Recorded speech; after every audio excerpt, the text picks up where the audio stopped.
Yes, revolutionary greetings, comrades. Welcome once again to Council in Study Group. This is a philosophical and ideological class where we do study the philosophy and ideology of Kwame Nkrumah in regards to, of course, liberation and unification of Africa. So today we'll be focusing, of course, we'll be continuing with what we call the conceptual principle, philosophical conceptual tools. In our last class, we discussed a bit on the aspect of logical, what we call categorical conversion. And basically, our class ended up with two key issues. And the aspect of logics and science, application of logics and science. And I remember today we were having a strong conversation somewhere within the Pan-African Square with one comrade. I think Coco is aware of that, Brother Coco. We are discussing with one comrade called Comrade Hegel from Kenya. And part of our conversation has been around the ideologies. You see, one thing that people sometimes miss is that we have various philosophies. There are those who are either capitalists, socialists, either Marxists, they call themselves Leninists, Nkrumahs, and the rest. But there are people with two categories of ideologies. We have the materialist and the idealist. Some people sometimes even confuse ideologies with philosophies.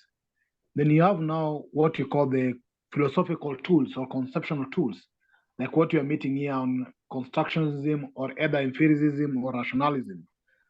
So people miss their arguments sometimes back when they try to either confuse both positions. And that was what was clearly today, that a comrade could not be able to defend himself. He advocates for capitalism, but when you ask him, he talks of empiricism and rationalism, which actually are not elements of capitalism. They're, of course, part of matter and materialism, because idealism do not take into consideration experiences and sciences, but materialists take consideration of experiences and actually science, which is logic and science. But capitalism is a different thing that I believe one of the comrades who sometimes end up advocating for this do not really understand what is capitalism.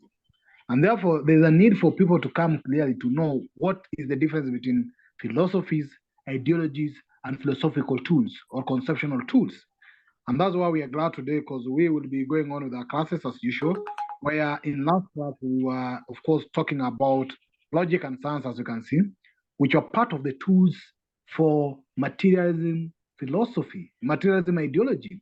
And in logic and science, they are now some of the contained conceptual tools that has been fashioned in logic. And these include, of course, nominalism, constructionism, and reductionism.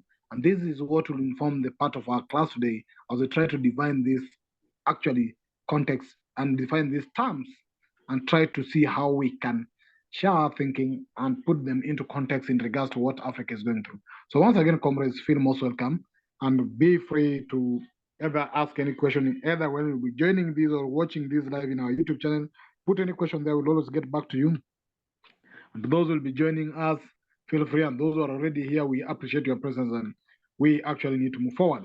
Also, one thing that it came out clearly in our last class that I need to highlight before we proceed is that in consciousness, materialism, which is matter, is considered to be primary reality, whilst it is not sole reality, but rather primary reality. Primary reality means that everything starts from matter as you move along, either if you have to call spirits or anything else, because as per matter is anything that occupies space. Whether they are moving or they're not moving, either oxygen, things that you cannot even see or visible, are part of matter. Anything that occupies any space. So spirits or either idealism to consciousness, idealism come after materialism. And materialism is the basic or the primary reality. That the primary reality is that our material well-being, our welfare, must come first before we go to the idealism position, either spirits and ideas. It must first of all start with your personal welfare. If you are hungry, if you don't have clothing, if you don't have shelter, how do you start creating ideas? How do you start thinking of the spiritual nourishment if you don't have anything in the stomach? And therefore, to consciousism, material well-being and the welfare of the people come first before any other thing. But that does not mean that it's only all about material well-being of the people. So that's why matter is not a sole reality, but rather a primary reality, so that the rest can be secondary and as you move along. That's also something very important that I really feel like we should actually highlight as part our previous class reading, so that before we proceed, we can actually proceed with one front. But since Coco was not there in our last reading, I don't know, Coco, how do you find that aspect of consciousness where matter is considered as a primary reality and not a sole reality? Brother Coco? Boy, I think the rain must have got to him. Apologies, brother. I'm where it's very noisy. So no, again, we can hear you. There's no noise. We can hear you. We can hear you fine. All right. That's because the cars were passing at the time. Okay. Yeah. So let me defer this and try to respond when I'm in a more quieter place. Okay. Okay. Okay, then. With that consideration, we'll give you Brother Coco sometimes to come later and respond. But Brother DJ Mr. P, can you be able to help us proceed with our reading, starting with in nominalism, so that we can read that paragraph and then we discuss it and join it as we move along as our usual tradition?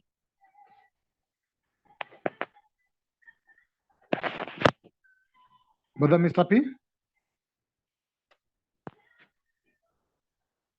Brother, sorry. Brother, I'm here. Sorry, I was just calling Marlene to find out where she was. Yeah, why she's not on the call. She's not well.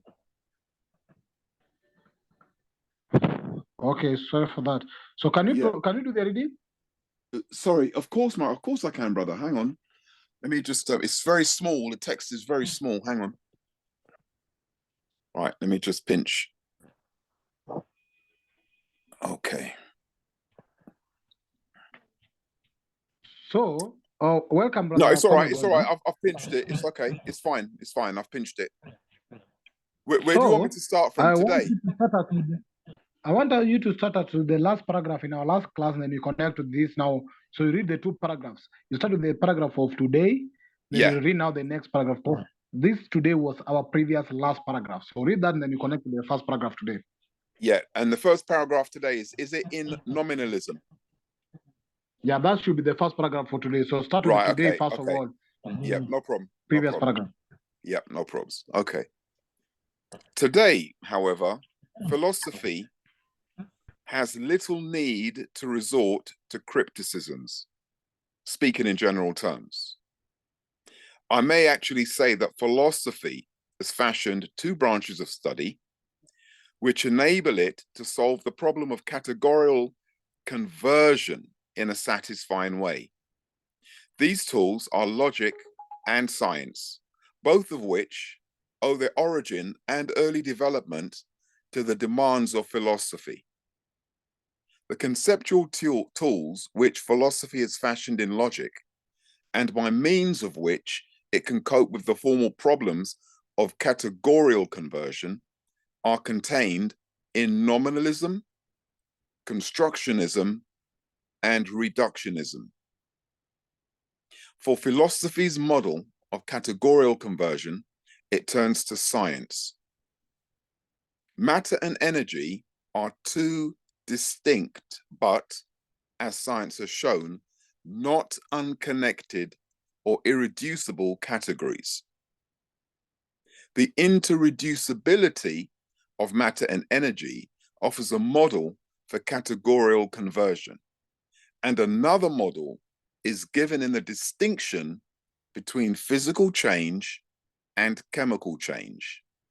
For in chemical change, physical quantities give rise to emergent qualities,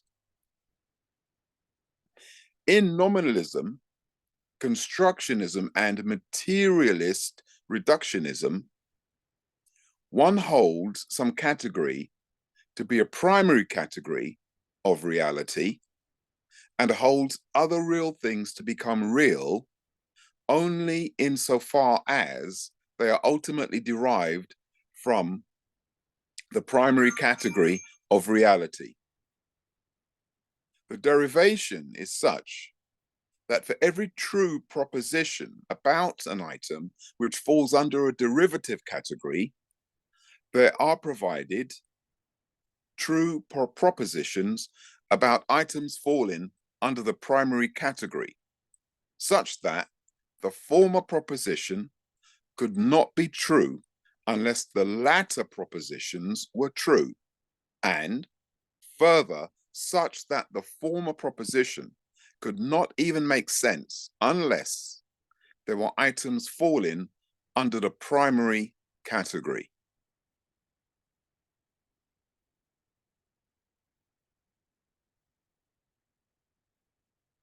There you go. Hello? Thank you, comrade, for that. Thank you, You're comrade, welcome, for my that. brother. You're welcome.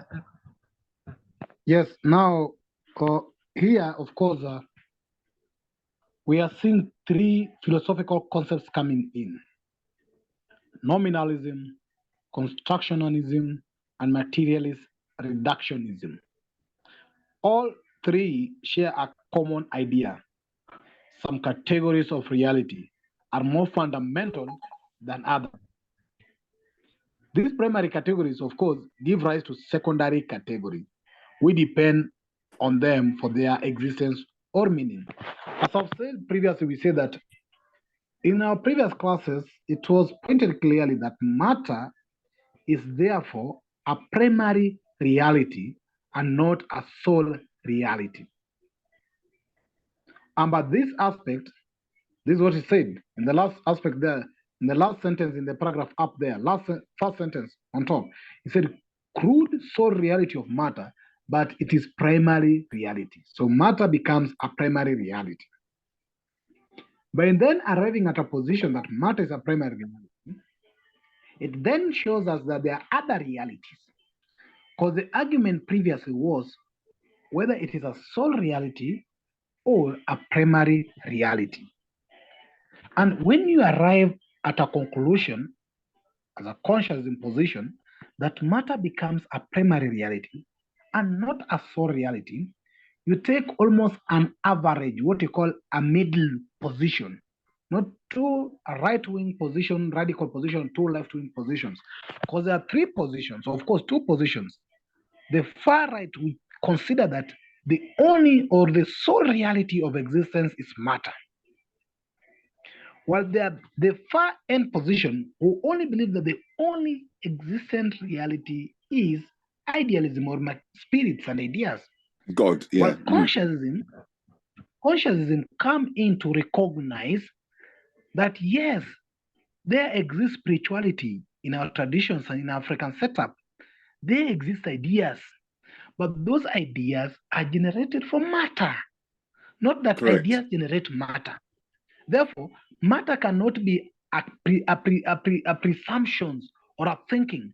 The existence of a material substance cannot be just a perception, it's a reality. Correct. And therefore, matter then forms the reality, the soul, the primary reality of existence. Then now spirits come in as either secondary realities. And that's why now the idea come in as we move along. If you go back to matter, which is materialism, it based its argument in logics and science. Science, something that idealism or spirituality or spirits do not base ideas on.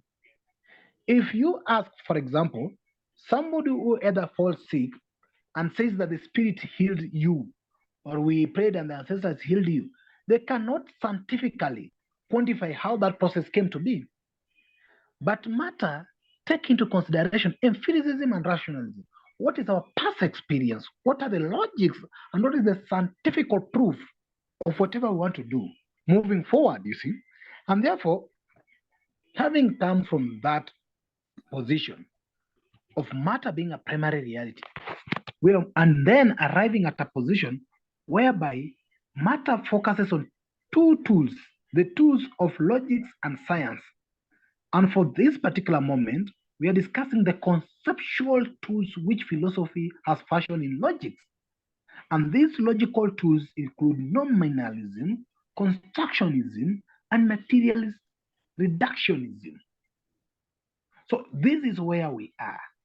And that brings a very serious aspect that there are people who believe in Africa that prayers will solve everything.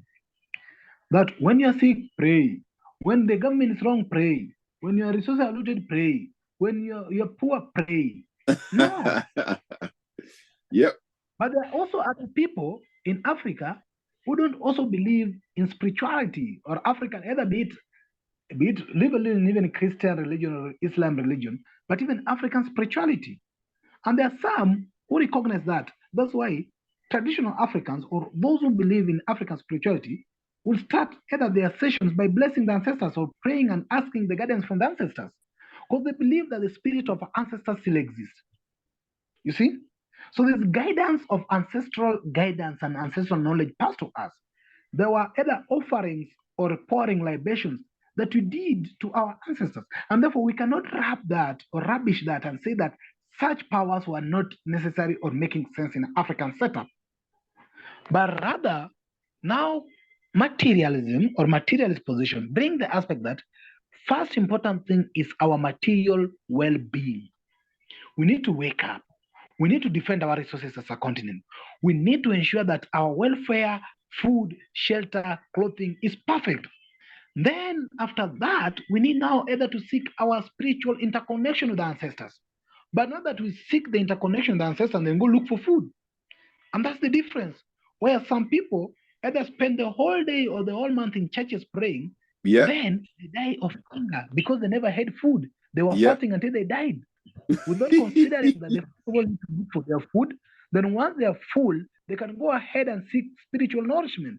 So consciousness is coming in to recognize both aspects of spirituality and material position. But it insists that the most important thing is our material position first before we go for spiritual nourishment or our spirituality.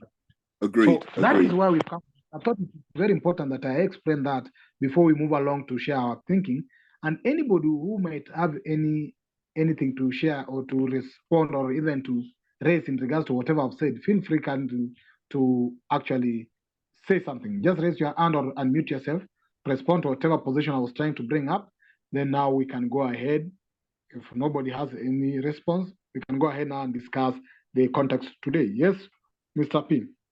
Yes, brother. I very much understand. Thank you for your breakdown and your explanation there. It's quite clear to me, and I agree very much with what you've said, in that we tend to, I say we as Africans, not only on the motherland, but outside in the diaspora as well. Instead of using what we have, we tend to go down on our knees as the first resort. Now, the beautiful thing about what's the word? Conscionism. Consciousism. Consciousism. Or conscientism. Yeah. Or you can call it conscientism. Okay. The beautiful thing about consciousism, right, is that there's a balance. It's in the middle. It's between both. But I do fully understand materialism has to come first. And before, I used to think, until coming to this class, I really used to think that materialism was about glorifying and lusting over luxurious items, you know, the want and the need for the latest mobile phone, for example, or a nice car or nice clothes. Materialism. That's not what materialism is. I fully get the real understanding of the word materialism. And materialism talks of matter. And science is the study of matter. Yeah. So I fully agree with materialism in that respect, in the true meaning of the word and in that regard. So in that context, so you know, how you broke that down was great. We'll fully understand it, and there's nothing wrong with spirituality, but materialism has to take precedence. As you said, if we cannot take care of ourselves, if we haven't got food to eat, we don't have shelter. Yeah, if we don't have these things, you know, kneeling down every day, praying to God ain't changing nothing. It's not going to change anything. And this is, I think, one of the biggest curses that we have in Africa. And that is the whole religion thing. Now, I'm not against spirituality at all. I believe in God and I pray every day. But that doesn't mean that I'm going to be sitting there on my backside, scratching my head, wondering why I don't have what it is that I need. No, I'm going to get up and go out and get it. Why? Because God gave us all a brain. He gave us a brain, yeah? And God will help those who help themselves. So it's down to each and every one of us as individuals to steer our life in the right direction. Now, I'm not saying bad things ain't going to happen, and I'm not saying it's easy. I'm not saying it's easy. It's not, yeah? But God helps those who help themselves. But kneeling down 5 times a day and praying to Allah, or going to church every week, that is not really going to change things overnight. What makes change is the actions that you take. And that's how I see it. And that's how I understand materialism, as opposed to being a primary, as opposed to, sorry, what was the other concept? Idealism. Yeah, idealism. So thanks very much for that. Very well explained. Thank you. Thank you, comrade. Anybody who has anything to share, please, before we move to share our thinking in our reading for today?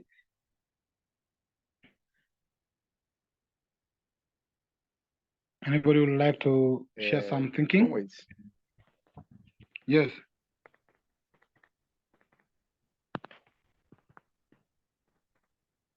Comrade Coco? Sorry, guys. Apologies. Yeah, do you hear me? Yes. Yeah. Whenever you're on a plane, they always tell you, fix your seat belt before you go on to fix other people's seat belts. Correct. Or help others with their seat belts. It's because if you are dead, you can't help those others. Or if you are dead, you can't help yourself.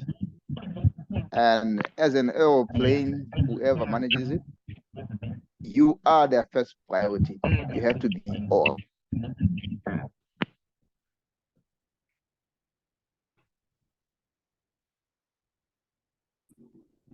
Brother Coco?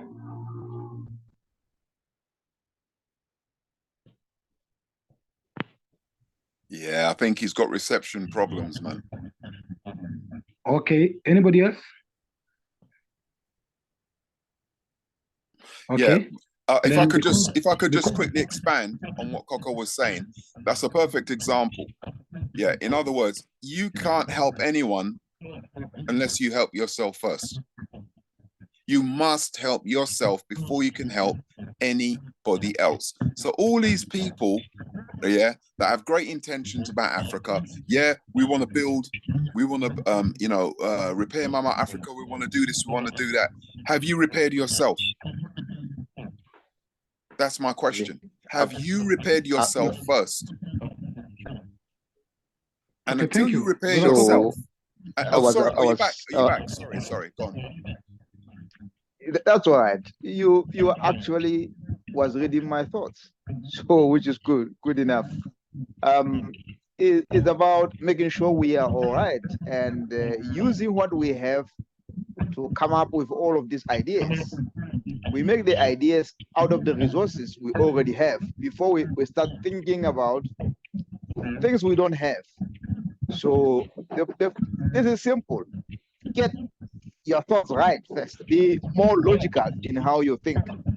Use what you have to create whatever it is you need before you start thinking about other things that don't exist or depend on materials. So that's why materialism is primary and everything else is secondary. Thank you so much, comrades. So I actually want to recognize the presence of Amos Pascal from Tanzania, Senator Morgan Kominchi from Zimbabwe, also Mecca Eze, I believe is from Ghana, Brother Kwame Gonza from Ghana will join us, and also we have Brother Coco here from, of course, in UK, but from Lesotho. We have Mr. P here and myself. So kindly feel most welcome. And we will have, I was doing a recap a bit, but we'll have to proceed as to our normal traditions to our reading for today. And because new members have joined, I'll read quickly what was our previous reading and our reading for today. And then as our tradition, we go per person to ask you to give your thinking. If you don't have something to say, we always allow you to say pass. But we don't encourage much of passing because we really want each one of us to build their thinking and their consciousness. So in our last class, we ended by where it says, today, however, philosophy has little need to resort to criticism.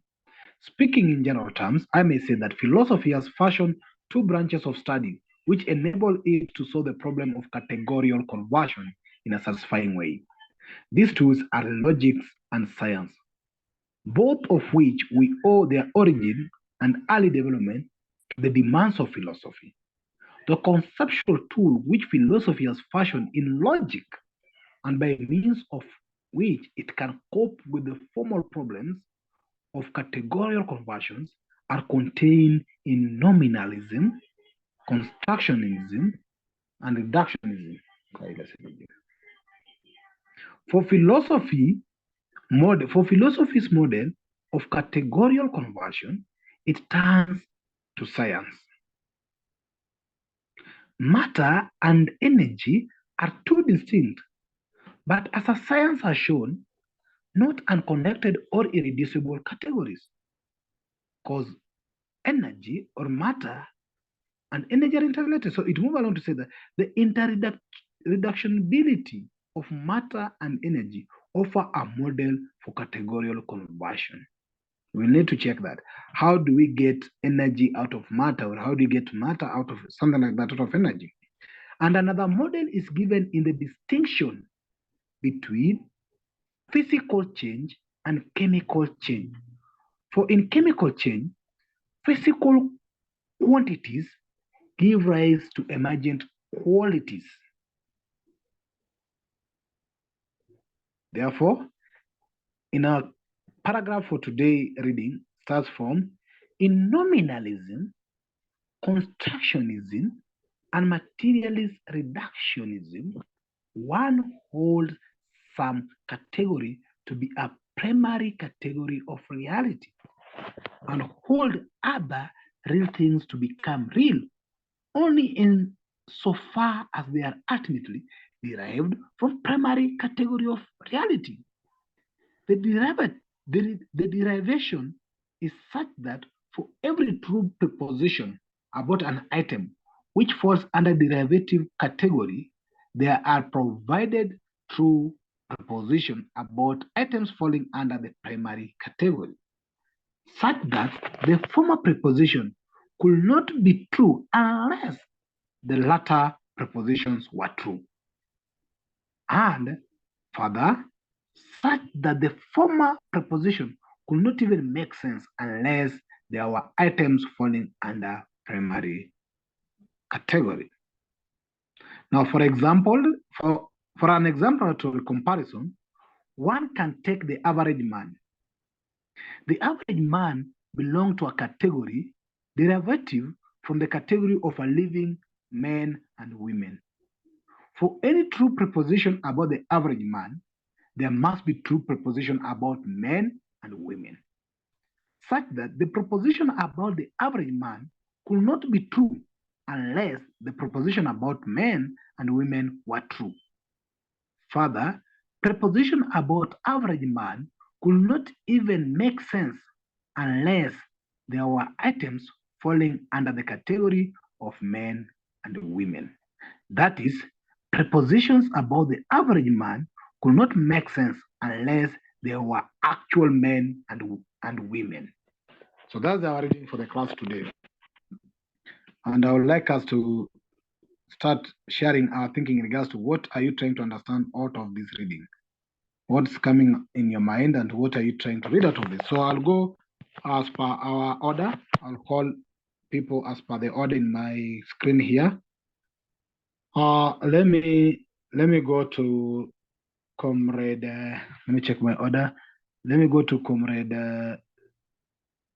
Of course, DJ Mr. P was talking, but let me just, because in my order, P is here. I know Amos has joined us. I'll allow him to speak a bit later because it's the first time he's joining the class. Mr. P, what's your position or what's your thinking in regards to this? Then after P, we'll go to Coco, then Kwame Gonza, then Senator Morgan Kominchi, then our sister here. Yes, Mr. P? Yes, sir. Thank you. I may have to pass on this because I'm still actually digesting it. So I may need to pass at this stage. Okay, thank you. Yeah. And let me go to two people have dropped quickly. I know Senator Morgan is having some other network issues in Zimbabwe.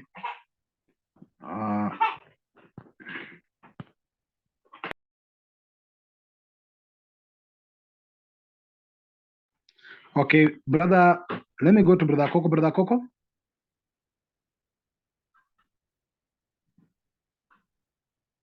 Okay, guys. Again, we're talking about the average man. And here, the average man, can you please raise the screen a bit so I can see the bottom of what you were reading?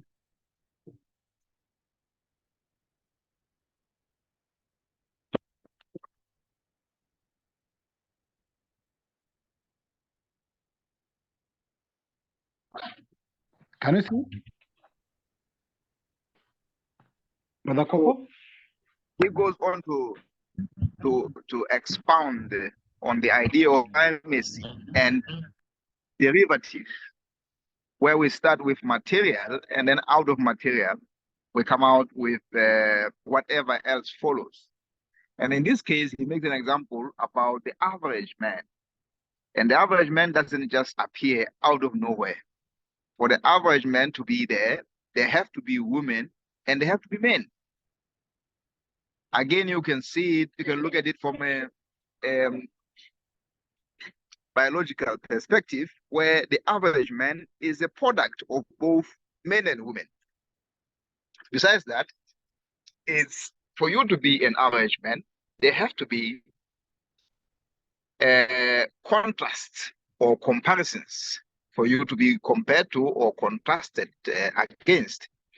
So for us to say you are an average man, is because there are men, there are other men who we compare you against. So that's where we are talking about either deductionist or reductionist approach. And all of this is just to continue to say materialism, it is important. And out of materials, there are all these other derivatives.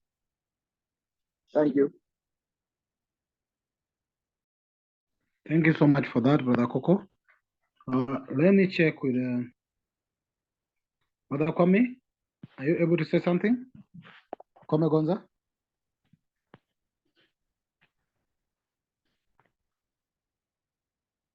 No, please. I'm not able to say anything at the moment. Thank you. Brother Amos, are you able to say something?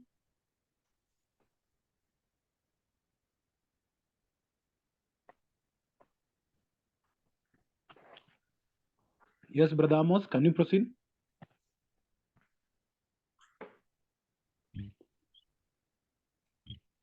We can't hear you.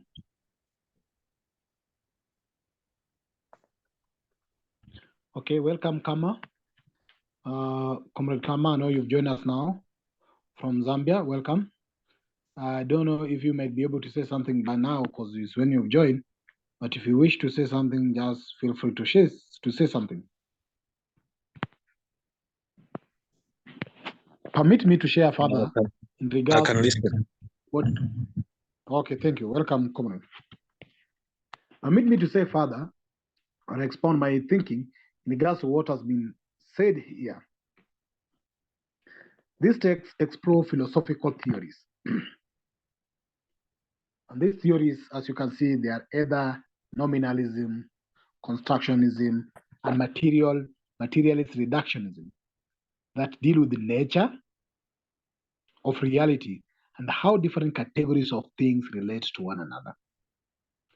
It argues that the primary categories, that some categories are considered as primary and others are considered as derivatives, those that are derived from primary category, meaning that they depend on and ultimately derive from the primary category.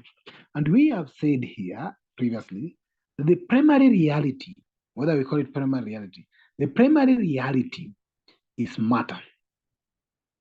And that anything that forms further can still be connected to matter.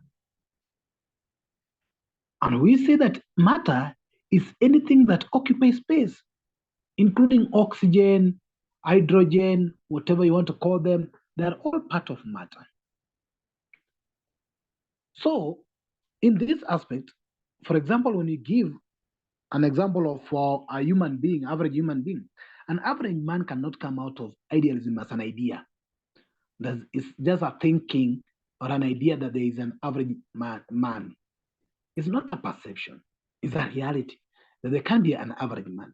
But an average man must come from somewhere, from a man and a woman. Now, here, there's a simplified aspect of discussing between primary and derivative categories, as you can see. Certain categories, as I've said, are considered as fundamentals or real, they are primary, while others, as it has been said here clearly, derivatives are built on the primary. Now, we also have matter coming in as a primary, as I've said. The spirits can be a derivative category dependent on matter. For example, if we are appeasing to the spirits of our ancestors, well, our ancestors existed in spirit or existed in reality as human beings.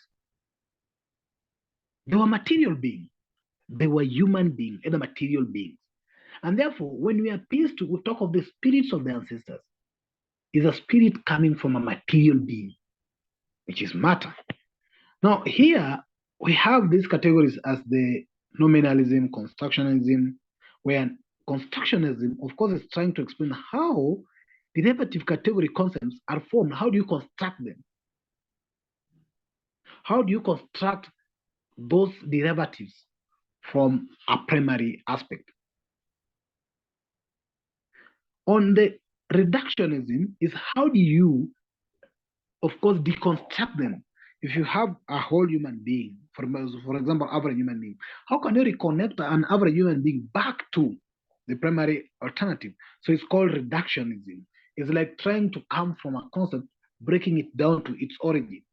While constructionism is trying to build a concept from origin, taking back to, like from, you found something from an original material. Let me say, for example, if you have something like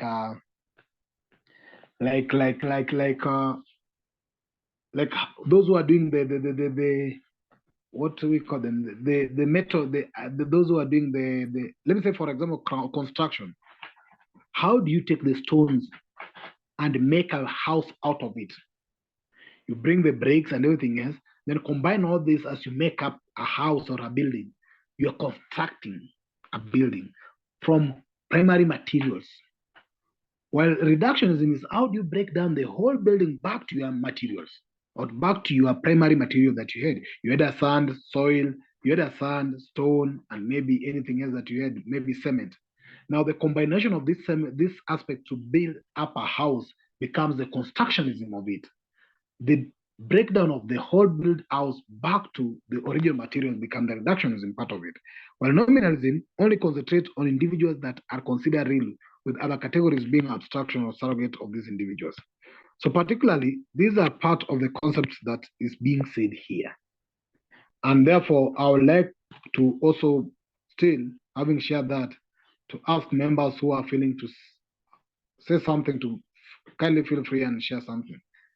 I see anybody want to come in back or anybody want to come back again, feel free to come back. And you'll have to put the contextualization a bit. Yes, Pascal? Can you unmute yourself?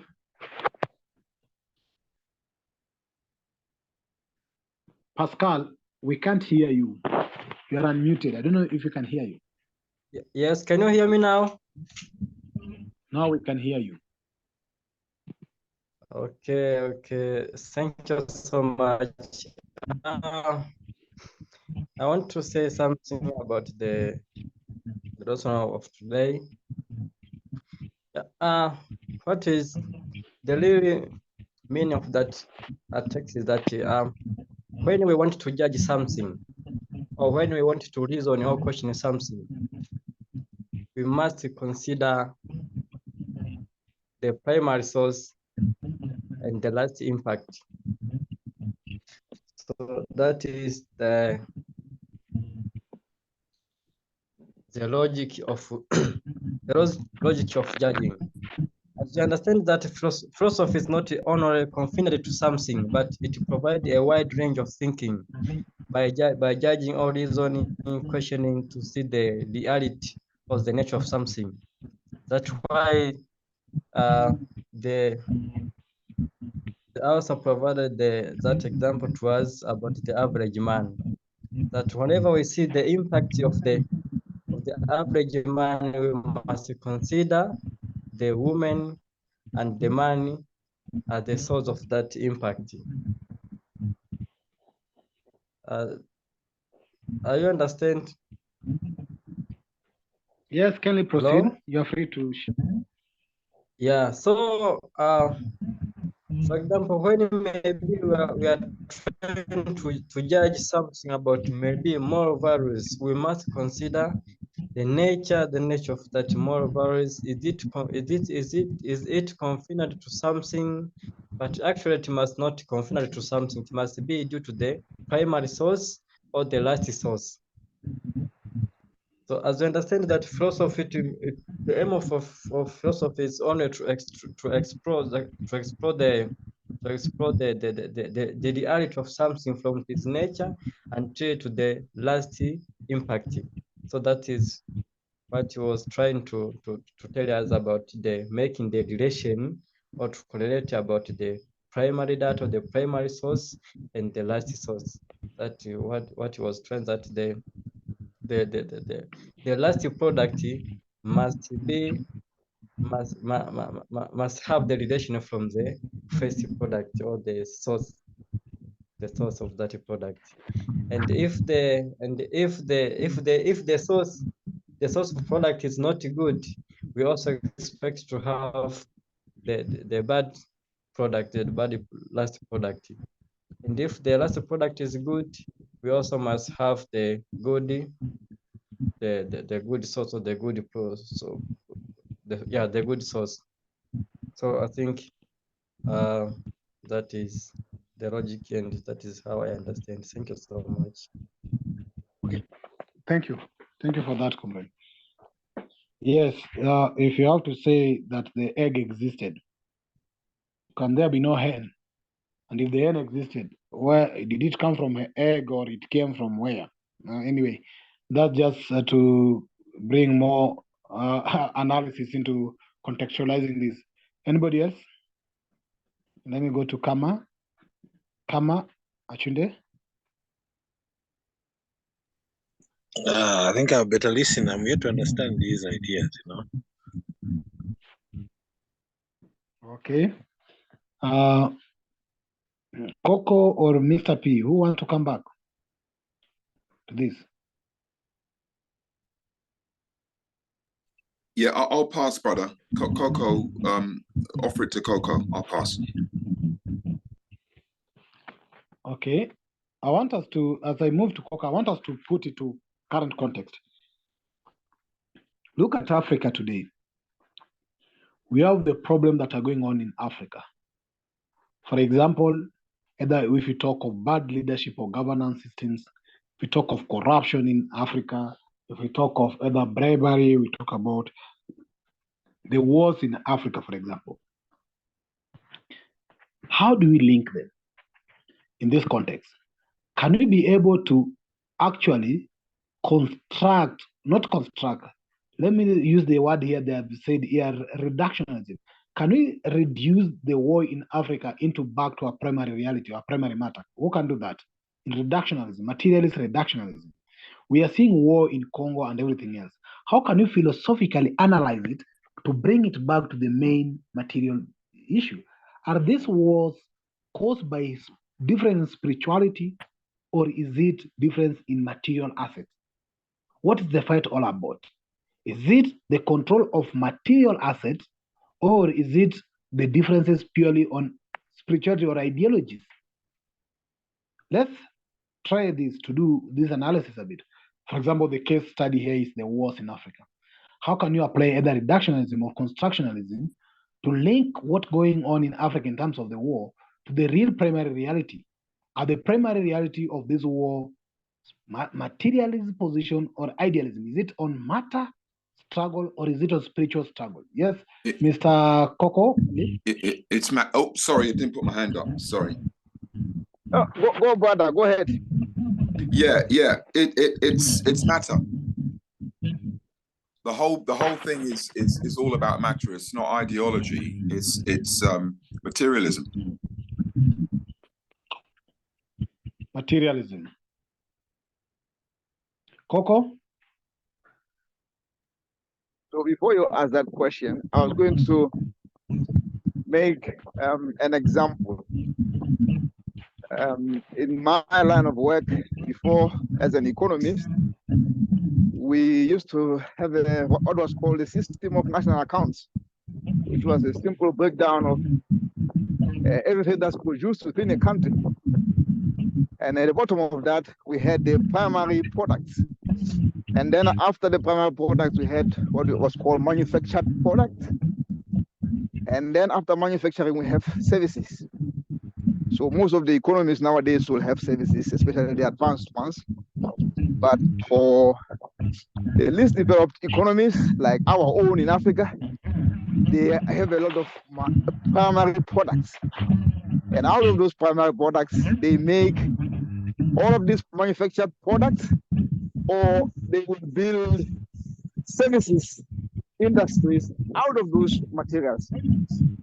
I was looking at the making of an iPhone not long ago, where they showed where they are actually produced, all the smaller components that go into either the phone or the computer. They are used everywhere in China, everywhere except where they are being mined. For instance, in Africa or in Latin America, Peru or Bolivia, where they have coltan, for instance. So it's that. Let's take again the case of Belgian chocolate. I've just been to the shop. The kids asked for ice cream. It's a Belgian chocolate, but Belgium doesn't produce any cocoa. They don't produce cocoa. So they take the cocoa from Ghana or Ivory Coast and then add some finishing touches. And then in the end, voila, they have Swiss chocolate, Belgian chocolate, because they have moved from the primary into derivatives of those primary products. They are now something else. So it's again trying to peel back all the layers that you have in a product and start to think what goes into that product. You find that there is a primary product which wasn't there, and the large content of that product is cocoa, and cocoa comes from Africa. It's a primary product. So as my brother has rightly said, all the wars happening in Africa, it's simple. They are fighting over our resources, primary products, raw materials. And out of those raw materials, they go on to create lots and lots of things out of them, which unfortunately, at the end of the day, they are attributed to these richer countries and no longer to ours. They become their products, isn't it? Because ours was just whatever the product, the primary product is. And in the end, we even get, let's say, 9 cents in a dollar, or sometimes even less than that. The 90 cents or everything else will go into marketing, sales, whatever machinery, whatever other cost that they put in other economies. So is a challenge again here, which Dr. Nkrumah is putting on us to think carefully and say what is the most important. What is the most important? Without all of those material, the primary products, there is nothing else. They are gone. They are gone. All right. Whereas on the other hand, as you said, there is what you call constructionism, where you build from the top up, but from the reductionism, you start from what you have and try to bring out the stuff to see what else was put into that product to be what it is. I hope I'm clearer, but let me know. Thank you for that, comrade. Yeah, indeed, you are trying to make some sense there. Because this is what we need to ask. And whether we Africans should fight for the primary resources, which is our material being, or should we be fighting for the secondary things like either idealism instead of materialism? Should we fight for spiritualities? Should our brothers in Nigeria fight over spirituality or religion or the things? Or should they combine their forces together to fight for their resources that are being looted by the foreigners who are actually imposing, or who have imposed for them whatever so-called religion that they are now fighting each other for, as they forget about what can transform their life. The resources under their soil or under their land, if they use it properly, they can all transform their welfare. They can have the resources they want. But as long as they continue either fighting either Christianity or Islam, even if they become one religion, will they really find food out of that? Will they really find shelter out of that? So let me hear what Mr. P want to say. P, can you come in? Yeah, very quickly. I just wanted to add to what Brother Coco was saying. I think firstly, I'll respond to what you just said, right? The answer, I see it as what we should be fighting for is materialism. Yeah. There's nothing wrong, as I said earlier on, with ideology or spirituality. The thing is, we deal with that later. Okay. Right now, the war is going on, or the wars are going on and have been for decades against us as a people. They depend on our resources. We do not depend on them. And many of us don't actually understand it or see it that way around. We don't need them. They need us. That's the first thing I think we need to get into our heads as Africans. I'm saying generally, not the people in this group. And responding and just adding as a side note to what Coco was saying, yes, they take our resources for next to nothing and they make billions and billions and billions out of it, and we get tuppence halfpenny coming back. The irony is they sell our products back to us, or the products that they've used, our raw materials, they sell them back to us and we buy them at a higher price, which is absolutely ridiculous. For example, in Gambia, most of the chicken in Gambia comes from Holland. Why? Why? So are you telling me that in Gambia, there's not enough land to have chicken farms so you can feed yourselves? There's more than enough land. They can create their own chicken industry, but instead they depend and rely upon Holland. Why? So the whole materialism thing is what we need to get into our heads, and that's what we should be fighting for, and that's what we need to protect.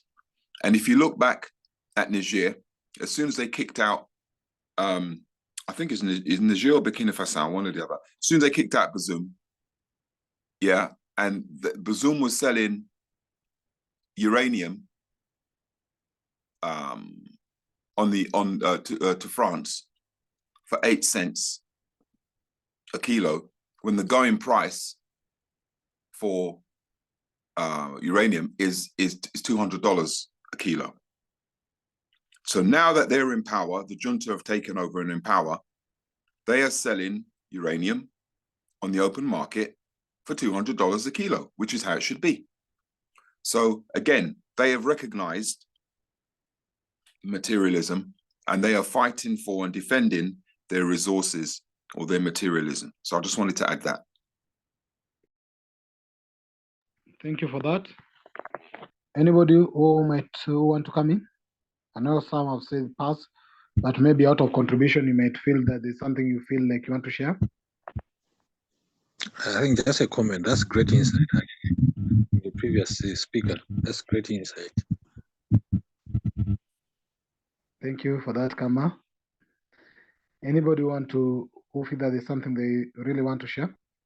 Because there's something I wanted to derive it to. I think maybe just to comment on what the previous speaker spoke about on Niger. I don't know.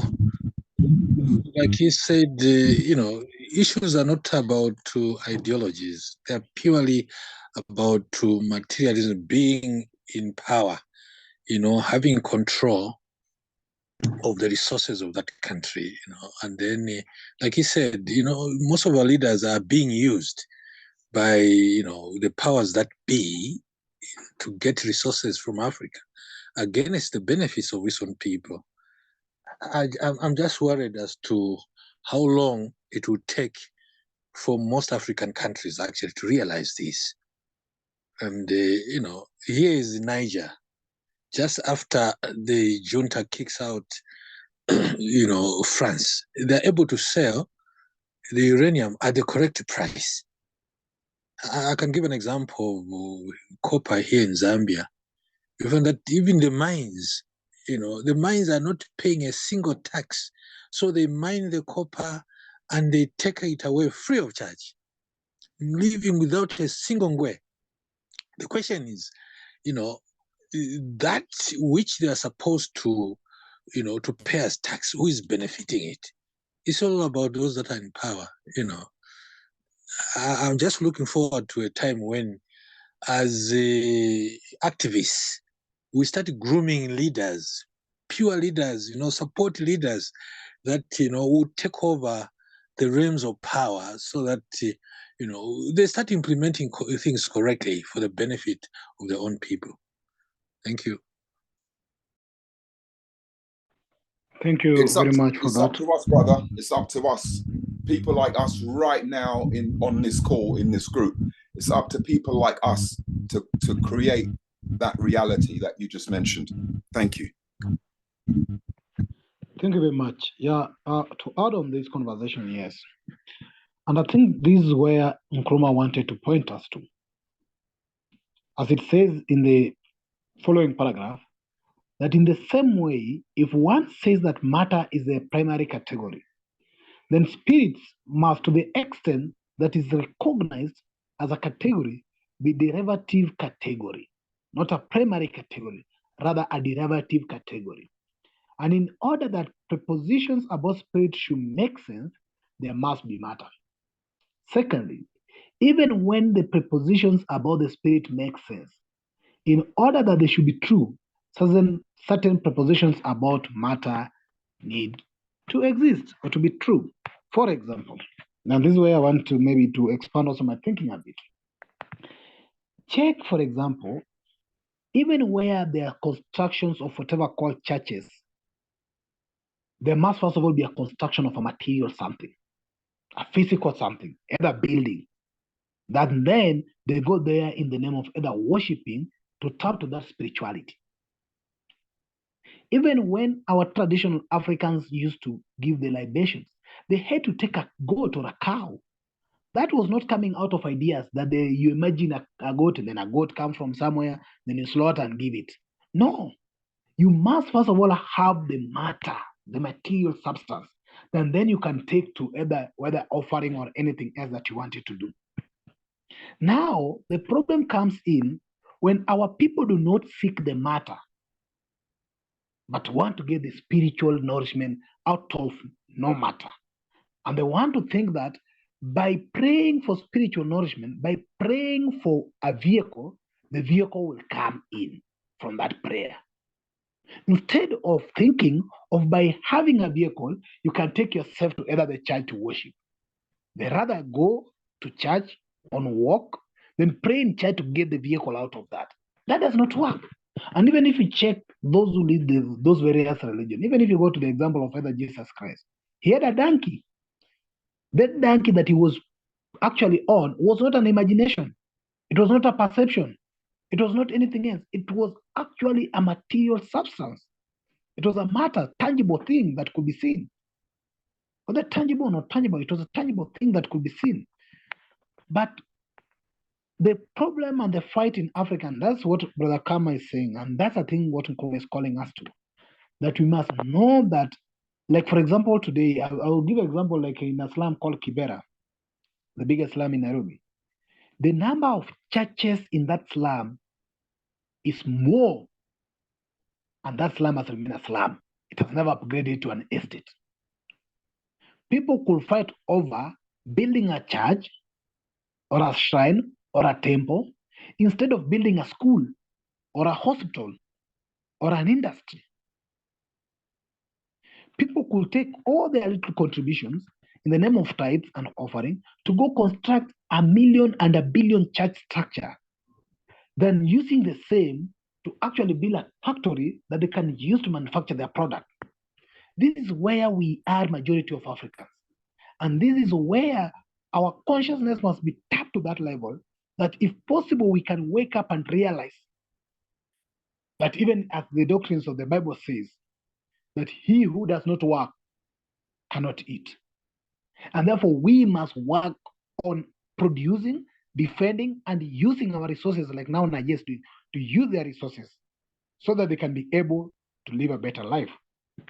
But as long as we are leaving our resources, like the report we gave last time in our class when we were discussing the 101 listed companies in London Stock Exchange, who are actually controlling petroleum, they're doing mining rights in Africa, and we don't care. We are busy leaving the foreign companies to exploit our material resources in Africa. Then we go to church to pray. Then after the prayers, we go to Europe to ask them for donations and loans to come and develop ourselves. That is actually almost madness or insanity.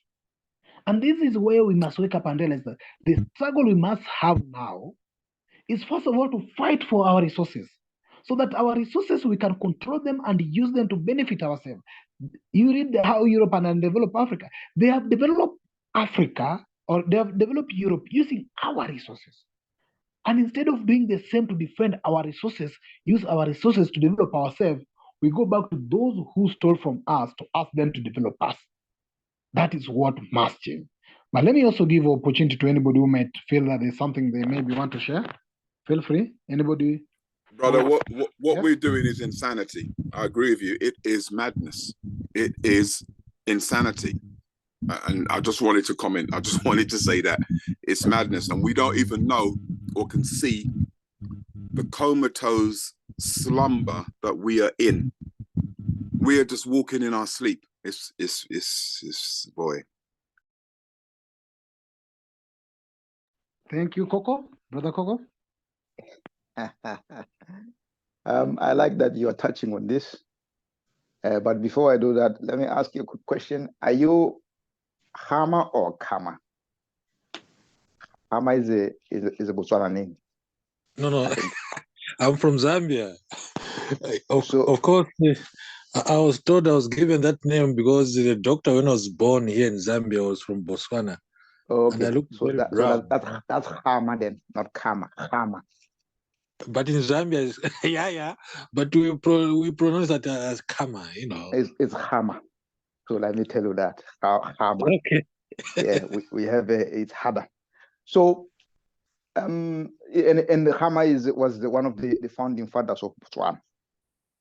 And the reason I'm asking you for your name is Hama, and the two other kings, the three kings, they traveled here to the United Kingdom to plead with Mama Sadinyang, at that time Queen Victoria, to protect Botswana, because Botswana was at the risk of being overrun by Cecil Rhodes British South Africa Company from the north in Zimbabwe, because Cecil Rhodes at that time wanted to do that Cape to Cairo railroad, And at the same time, coming from Namibia, the Germans were there, were encroaching on Botswana territory. So Botswana were able to protect their territory. That's why they still have that land that they have today. And were not really a colony, but the protectorate. So they managed to sort of defend their territory in such a way, and it wasn't owned. So they gave their materials away to DBS, and were even able to negotiate for a better deal now with the diamonds that DBS are producing, because they're going to be investing a lot of those diamonds in Botswana. Okay, so moving away from that, to respond to your comment there, Brother P, is that elitism. I think Brother Pigbin has a session on Saturday is going to cover elitism. But the class system has been done on purpose by the whites when they left, to ensure that they have people still looking after their interests in Africa. And those people who are looking after their interests are elites in Africa. I know some of you are from Kenya here. They probably won't like me to say this, but Jomo Kenyatta was one of those. So instead of giving the resources to the Mau Mau who had been fighting for freedom for the Kenyans, they negotiated with the educated elites of the Kenyans, who some of them were Jomo Kenyatta and the others. And Jomo Kenyatta and the others, they got a bigger pie. So they continue to have a big slice, and they continue to send the materials that we have abroad to countries in, they say, let's call it United Kingdom, because most of the companies that are looting countries which were once ruled by Britain are based here in London. So that is how it works. We have those guts. We have those guts who use our own resources to build the armies, to build the police. But those armies and police, they are there to protect them. We saw that happen in South Africa and Marikana, when the miners were protesting to get a raise in their wages. That didn't happen, but Ramaphosa, who was one of the miners, one of the stakeholders in Amplat, sent the army, the police after them, and they killed, massacred a lot of our brothers there. It's how it works, my brother P, if you don't realize. So we are split across the middle. We have the elites who have everything and are continuing to work for these guys. So you can call it madness, you can call it what, but there's something here called religion.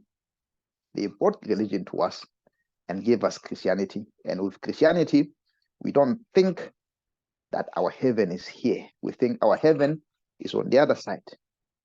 We think, you hit me with one slap, on the other side, I have to turn the other cheek. That's how the Africans think.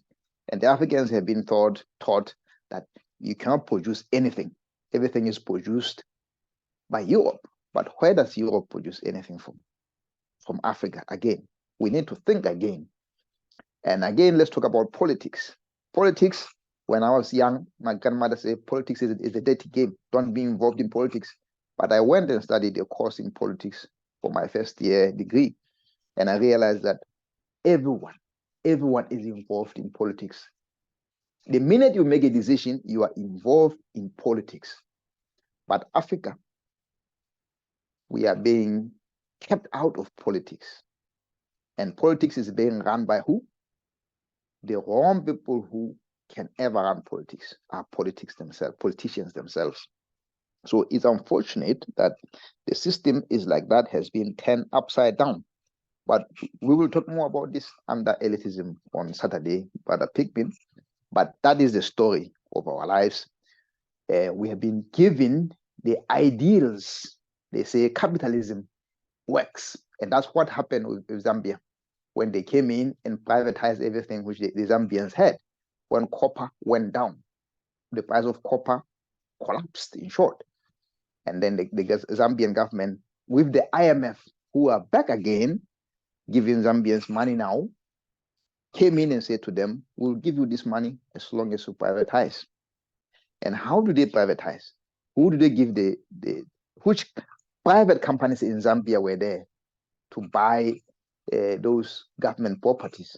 Well, they're not Zambian. They're not Zambian companies. No, my point is the same. That's what Nyerere said. He said, if you tell us to privatize, which companies are Tanzanians who are going to buy our resources? None. That is outside companies which are coming in. And they come in, they strike these deals, and under those deals, they pay the government to get those deals, to get their money out. And the Zambian out there on the street, he is the one who pays the taxes. He pays for everything, and he doesn't see any benefit of the copper in Zambia. It is how it is, and we need to start thinking. We don't have to wait for someone else to come from across the sea to come and think for us. We, the African children, we have to think for ourselves. And we have to stand up. Much for that. You've really raised serious issues that excellent breakdown, brother. Thank you. Excellent. Yes, even in Kenya here, the president said that he's doing privatization. And when he asked him, he said he has got a strategic investor. And he asked who is the strategic investor. He is not ready to say which we know. He is the strategic investor who want to sell the government properties into parastatus for private interests. I wanted to point something at this particular moment, that when we were talking about idealism in our previous classes, we realized that idealism is based on solipsism, insense solipsism and complete solipsism. And solipsism is basis of individualism. And individualism is the tenets and the basis of capitalism. Capitalism do not take into consideration the communal or the benefit of the whole society, but rather an individual scramble. As we are saying that matter is a primary important reality for Africa, that we must fight for our material being. The Constructionism position is to fight for the material being for all, not for individuals, not to be egocentric, not to be selfish, not to be individual, but rather for the society. And that's why as we move along, we'll realize that it starts from an individual positive action to a community positive action. That in order for a change to be done, the community must all wake up. Not only one individual will wake up. One individual must wake up to wake another individual, to wake another individual. Then the team of the working must unite to fight the team that is actually counter-revolutionary or the reactionary forces. And therefore, it is very important as what you are pointing at and what is linked here, that the whites and their supremacy battle and even the scramble for Africa was nothing to do with the African spirituality. It was purely to do with the Africa resources, which is the Africa and the materials within the Africa. Just that religion as they use it came as a secondary reality or a derivative that they used in order to pursue their primary interest. Then we have forgotten that religion was a tool that was derived from the search for material nourishment. And therefore, we have been stuck to think that religion or those or other aspects of spirituality is actually the solution for our welfare. It was, and it was never a solution and can never be a solution for our welfare. Our welfare and our well-being as Africans must and should continuously be based on the struggle for our material well-being. The matter, the possession of everything within the continent must be our primary consideration. And this is where we must also educate and actually give this concern to so many people. Because what Brother Coco say about elitism that we'll discuss about, the problem with the elites or the learned, they tend to be idealists. And when they tend to be idealists, they reduce idealism, as we've seen before, to individualism, which is solipsism. And therefore, they only think of themselves. They become conservatives or liberals. And they don't even believe that there's somebody who sleeps without food. To them, those are just imaginations. They don't think it's a reality. But here it's being challenged by the materialists that we must first of all pursue our material welfare before we move to our spiritual whatever, spirituality and the rest well-being.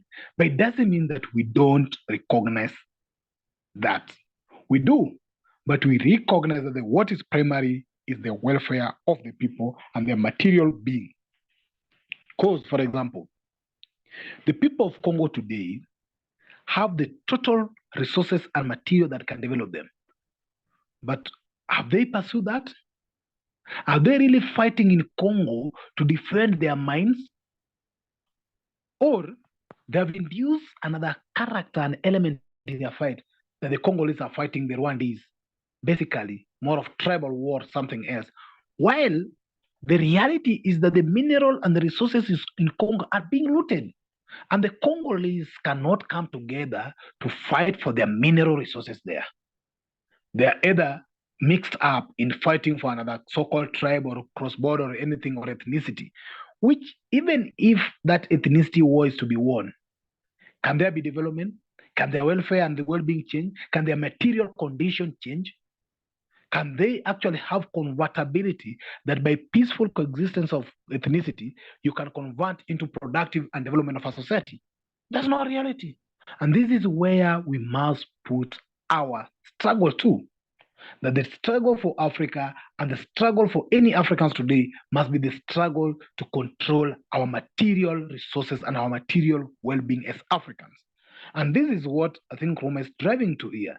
And as we are almost coming to an end of this class, it is very important that we realize that we, as I've said before, as conscientists, do not actually throw under the carpet the aspect of spirituality. We respect and understand African spirituality, that Africans were spiritual even before the so-called religion came in. And even up to date, people still practice that through libation, pouring libation, and those so many other things that we do. We do them to recognize our connection with our spirituality. But even the connection with our ancestors were material beings. They existed. And therefore, we only tap to their spirit that actually comes from them as a human being and them as a personality. So that is not even the biggest problem of African spirituality. The biggest problem of Africa, according to Constructionism, is the fight must be based on the material welfare and the matter and the materialist position of Africans. Then the rest shall be added unto us, shall be added upon us once we are able to achieve what we require. So I love to give a floor for anybody as we are coming to an end of this. Brother Kwame Gonza, what do you have to say? Having listened for some time, even a word or a comment, we have 8 minutes to go, and then I'll go to Brother Coco, and then Kama, then Hegel Mwash has joined us now, then Amos, and then DJ Mr. P. Anyway, each one of us should have maybe some few seconds to say something. Kwame Gonza? Thank you. Thank you, Comrade, and thank you everyone who's there. And thank you everyone who's made various comments. So the issue of materialism, whether what we are fighting for is material, material or idealist or spiritual or something. I think that it is both, because you have these external forces. Brother Pigeon, can you mute yourself, please? Okay. So even though we are fighting to regain our lands and minerals, but at the same time, we are fighting, of course, for the spiritual sovereignty itself, to regain ourselves as a people, what Nkrumah called the African personality, and even mentioned this at independence. Nkrumah mentioned it, and he said that we are going to, I think he was going to rebuild our own African personality and identity.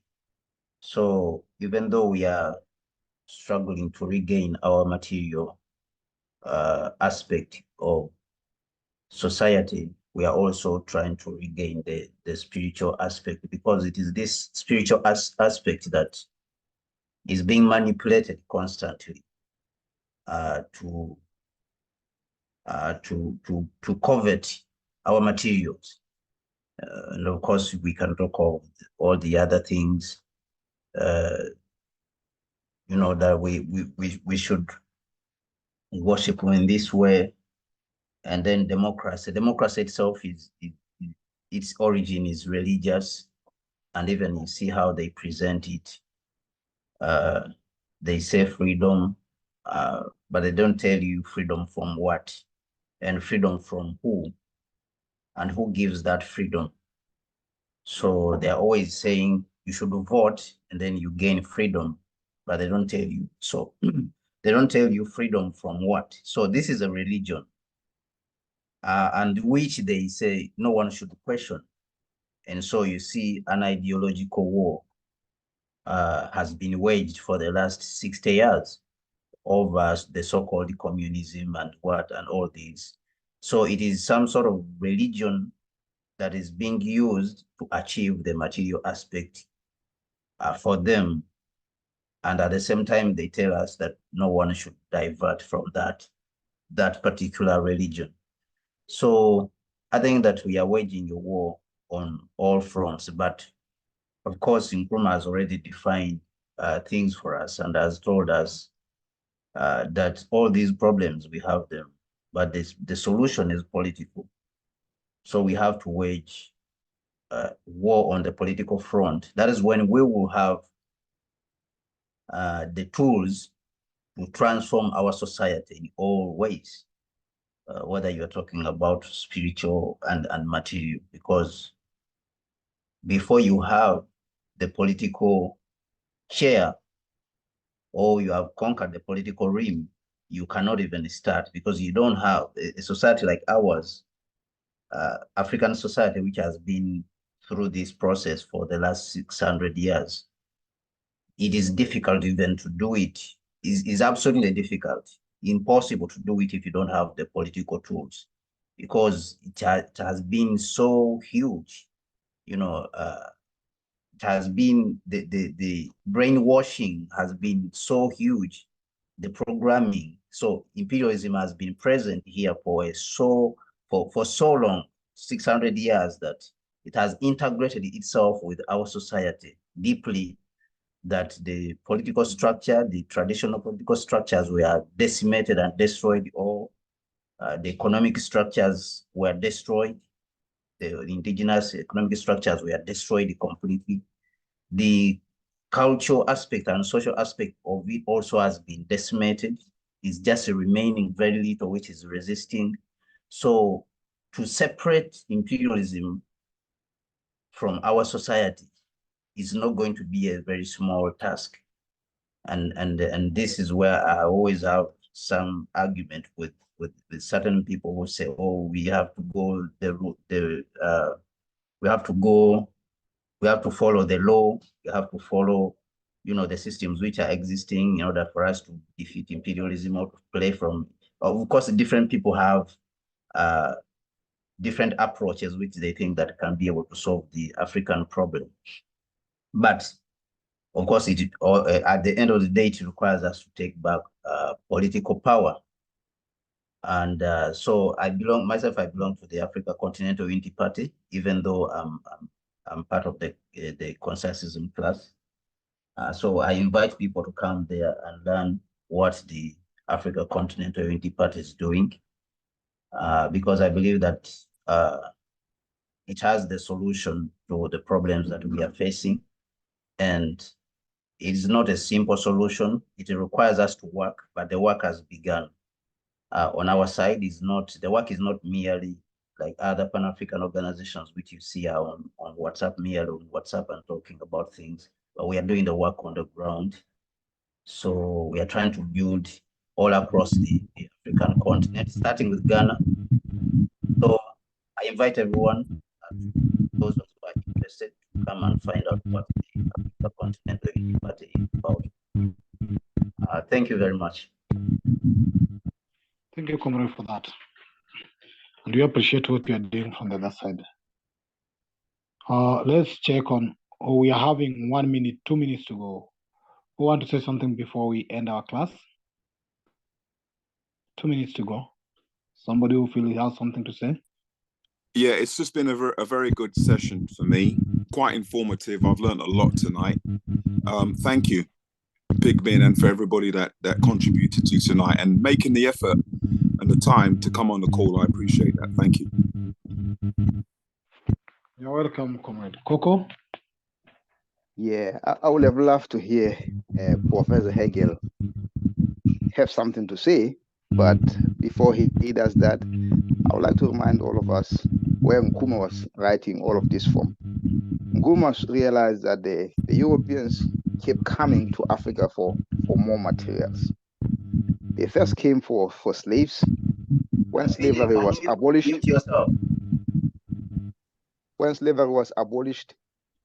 they then came back for resources now. They came back physically to be in our countries. When before that, they were taking our young men, our raw materials, the raw power that Africa had. Then when that finished, they came back and physically stationed here and started extracting anything else they could extract from our land. So there was a religion, of course, in the beginning, but that religion was derived out of the materials we had. It was meant to dull our senses. It was meant to make us stop thinking. That's what I would like to say to Brother Kwame Kwanzaa.